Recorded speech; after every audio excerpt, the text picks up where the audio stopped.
guys. I'm in the car with some of my wonderful Rebel Road buddies and the kids. I'm going to let you talk to Chris.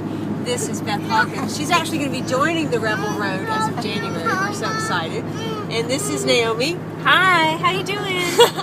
And then we've got Sage and Chris with me. Say hi, Chris. Hi. Say hi, Sage. We're heading into somewhere to have some lunch.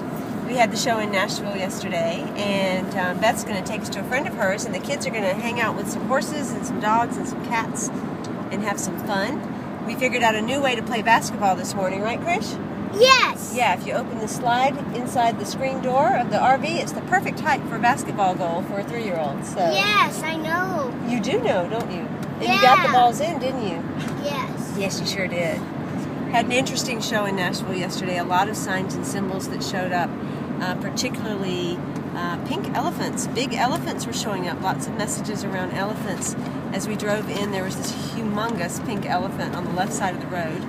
Pink giraffes. Not giraffes, elephants. Yes, giraffes and elephants goes. And then I go inside and I meet this minister, Tim, and he has this little puppy named Sebastian with him, a precious little white puppy, 14 years old, that had congestive heart failure. And we talked for a bit, and then I bump into this puppy a little later in the hall, and I kneel down and I say, well, Sebastian, what are you up to roaming the halls? And his owner, Tim, starts to say, well, he is corralling elephants. So the elephant term showed up a second time. And then as I guess looked inquisitive about that, just the word popping up again, he started to tell me that Tennessee actually has an elephant sanctuary.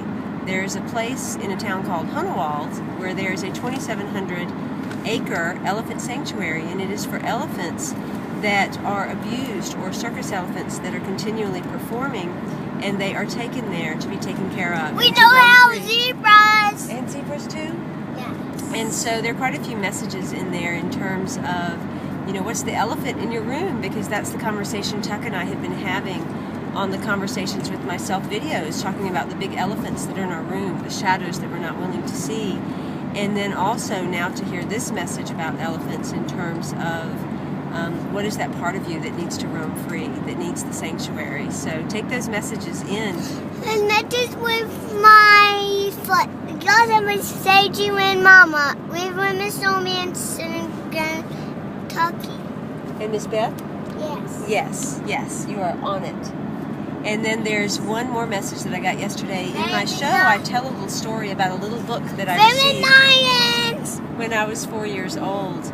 And at the end of my show yesterday, we packed up, we got in the car, and Tuck pulls out of her purse an exact replica of that little book that I speak about in my show. And I was wearing yellow jacket.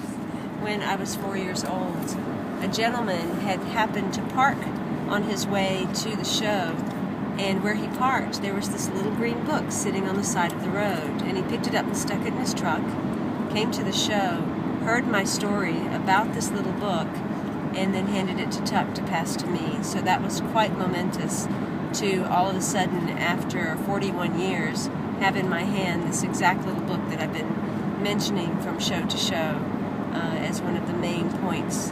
So interesting things happening around here, very interesting things. Until tomorrow, I will talk to you again and bring you up to date. We'll be heading to Knoxville on Sunday. I'll be speaking at the 9 a.m. service and the 11 a.m. service, and then a 1:30 show. So join us after that, Cincinnati, and then Louisville, Kentucky. So looking forward to it. In love, of love, with love, and as love. I'm Simran Singh. Be well.